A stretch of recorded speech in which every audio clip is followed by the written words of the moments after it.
జగన్మాతకు ఎప్పుడైతే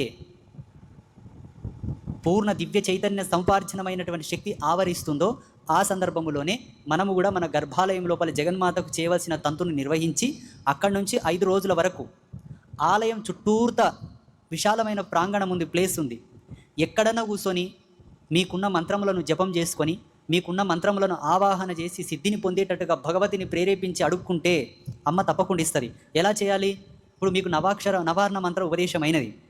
చక్కగా ఆ 5 రోజులు కూడా ఆలయ ప్రాంగణంలో ఎక్కడో ఒక చోట ఉచితమైన ఆసనం వేసుకొని ఆసనం మీద కూర్చొని అమ్మవారికి ప్రణమిల్లాలి. అమ్మ జగజ్జనని, మా గురుదేవుల చేత నేను ఈ మంత్రమును గ్రహించి తిని ఈ 5 రోజులు నిష్ఠగా బ్రహ్మచర్యంలో ఉంటూ నా మనసుని పాదముల చెంత లగ్నము చేసి ఈ మంత్రము నేను జపమాచరిస్తాను.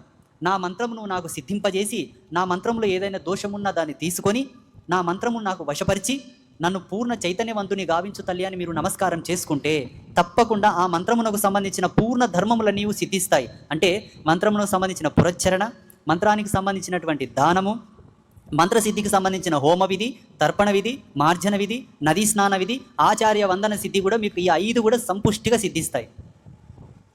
తప్పకుండా ఎవరైనా వచ్చి చేసుకోవచ్చు. మీరు కాకుండా చూసేటటువంటి ప్రేక్షకులు కూడా ఎవరైనా వచ్చి ఈ 5 రోజులు అంబాతరయ్య క్షేత్రంలో ఉండి ఈ జగన్మాతకు జరిగేటటువంటి తంతులో మీరు కూడా భాగం పంచుకొని అమ్మవారి యొక్క దివ్యానుగ్రహాన్ని పొందాలి.